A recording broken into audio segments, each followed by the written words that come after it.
Las características del haz de rayos X, como ya sabemos, estos tienen que tener la capacidad de penetrar en los tejidos y reaccionar con los haluros de plata de la película o, o con los sensores digitales de fósforo, para que se produzca un contraste entre las sombras de la imagen radiográfica.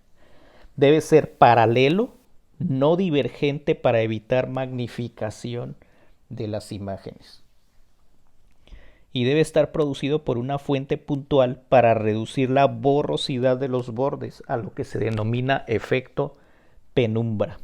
En esta imagen podemos observar, en relación al haz de rayos X, tres imágenes radiográficas. En A podemos ver una sobreexposición al haz de rayos X y por eso vemos sombras más oscuras o un mayor ennegrecimiento de la película. En B tenemos lo que sería una exposición normal a los rayos X y tenemos una imagen donde podemos observar a mayor detalle las diferentes estructuras anatómicas. Y en C podemos observar una imagen muy clara, a esto se llama subexposición, donde hubo una penetración disminuida de las de rayos X en los tejidos. Percepción de la imagen radiográfica. La palabra percibir significa aprender con la mente usando los sentidos. Y la percepción es el acto o facultad de percibir. En radiología se requiere capacidad visual, pero recordemos que no todo lo que vamos a ver en una radiografía es confiable. ¿Qué percibimos en estas imágenes parciales? ¿Qué identificamos en estas imágenes parciales? Nuestro cerebro, en A, nos indica que tenemos a un perro. En B, un poco más difícil de percibir, lo que aparentemente es un elefante. Y en C, con mucha imaginación y uniendo esas o tratando de descifrar las sombras que observamos, pues es un barco de vapor aparentemente. Quizás no todos percibimos los mismos objetos, pero una vez que somos capaces de identificarlos, en una segunda intención, al observar la imagen, esto será más fácil. Lo mismo pasa con las radiografías. A veces podemos imaginar estructuras o patologías que realmente no están presentes en el paciente ni en la radiografía. Puede presentarse problemas durante el revelado de las películas o el doblaje de la película durante la colocación intrabucal, que pueden propiciar la formación de defectos en la radiografía, como líneas o curvas que podrían simular alguna fractura en un órgano dentario. Es un ejemplo. Otro ejemplo de la percepción de nuestras radiografías tiene que ver con el efecto del contraste. Por ejemplo, el cuadro que se encuentra en el centro de estos cuatro ejemplos tiene el mismo tono de color gris. Sin embargo, cuando este cuadro está rodeado por un tono más oscuro, pareciera que el cuadro del centro tiene un tono más claro. Por el contrario, cuando se encuentra rodeado por un tono más claro, pareciera que el cuadro del centro tuviera un tono más oscuro. Eso tiene que ver mucho con la percepción, con la manera de percibir nuestra imagen radiográfica.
Grandes genios e inventos de la humanidad.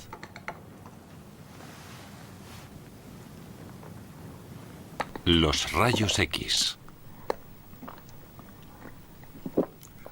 Imágenes del interior de nuestro cuerpo captadas con la técnica de rayos X en el año 1936.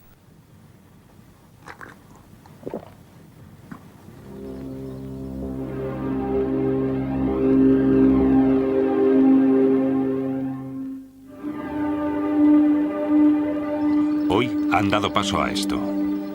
La técnica de rayos X moderna, apoyada por la electrónica, ofrece una visión espacial y permite a los médicos conocer todos los detalles de nuestro cuerpo.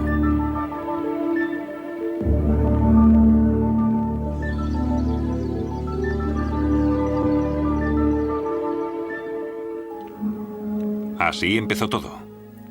Würzburg, noche del 8 de noviembre de 1895. Facultad de Física de la Universidad. Como siempre, el profesor Wilhelm Conrad Röntgen, director de la facultad, trabaja en su laboratorio.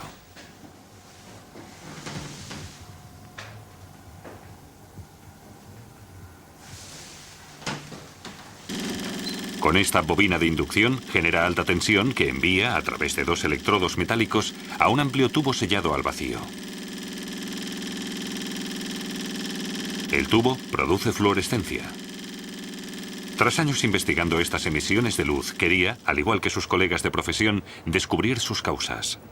Cuando Röntgen se encerraba con sus experimentos, el tiempo se paraba. A menudo realizaba pruebas hasta bien entrada la noche.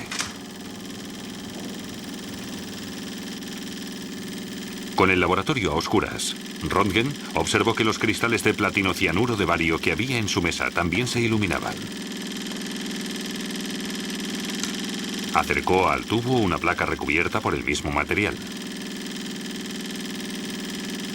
Después cubrió el tubo con un papel negro.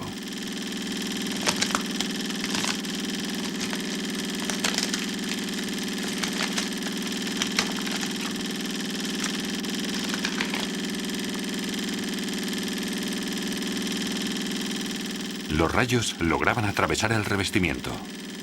¿Qué significaba aquello? El físico Röntgen tiene claro que se trata de un tipo de rayos desconocido hasta entonces. Unos rayos capaces de atravesar una puerta a una distancia de 2 metros. Sobre la placa se ve la sombra del picaporte de la puerta. Es obvio que la madera y el metal son permeables a los rayos en distinta medida. El profesor era aficionado a la fotografía y, a modo de prueba, hizo una placa fotográfica del efecto de los rayos.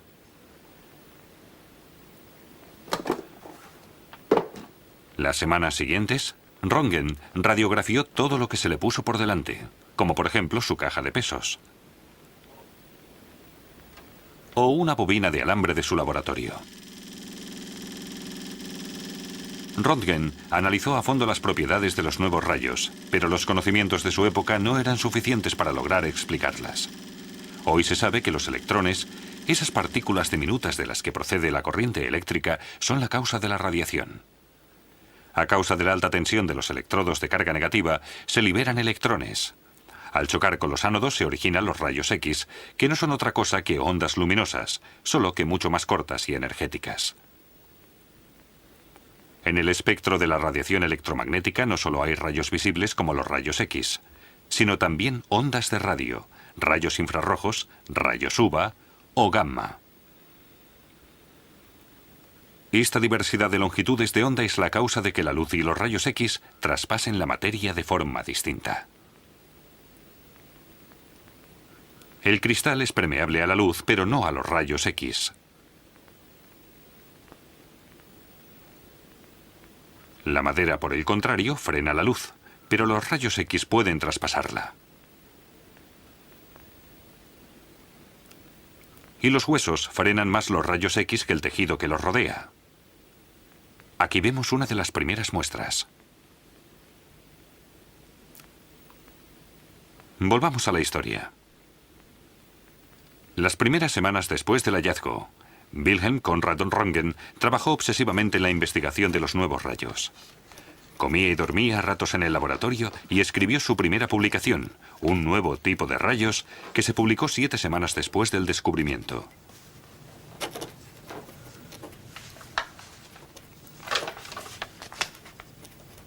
En ella le puso al fenómeno el nombre de rayos X.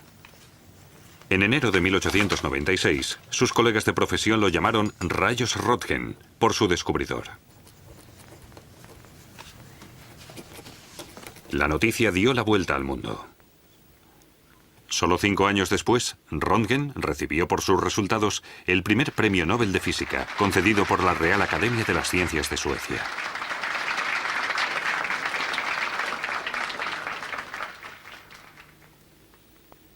Desde entonces, el hijo de un comerciante de paños de Westfalia pasó a ser uno de los científicos más famosos de su época.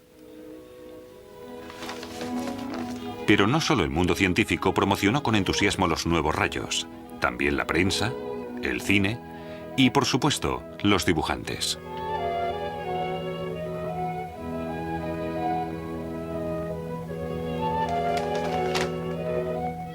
Incluso un compositor de canciones se dejó cautivar por las notas de Röntgen.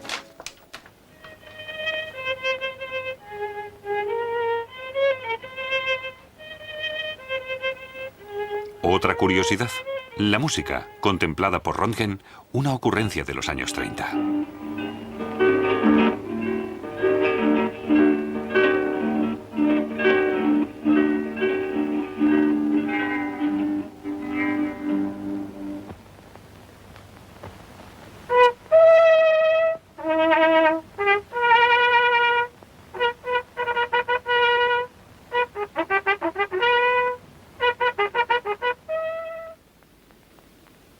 El descubrimiento de Röntgen hizo realidad un antiguo sueño de la medicina, la persona transparente.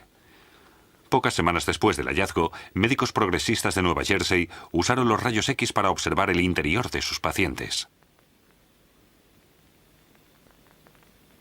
En sus inicios, las radiografías requerían mucha paciencia. A menudo, los pacientes debían permanecer inmóviles hasta 15 minutos. El médico también estaba expuesto a los rayos. Con el tiempo, los científicos y los médicos notaron que el uso despreocupado de los rayos tenía efectos negativos. Causaba daños en los tejidos y enfermedades. A partir de entonces, se aislaron los rayos en carcasas y se intentaron bajar las dosis. En la imagen, se le aplica una pequeña dosis de rayos a un paciente. Machen Sie bitte den Mund auf und halten. Fräulein?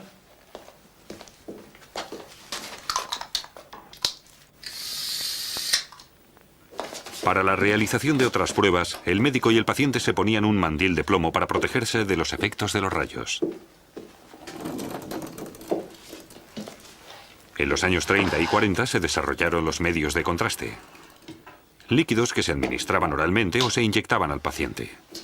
Gracias a ellos el médico podía, por ejemplo, observar en la pantalla la función intestinal.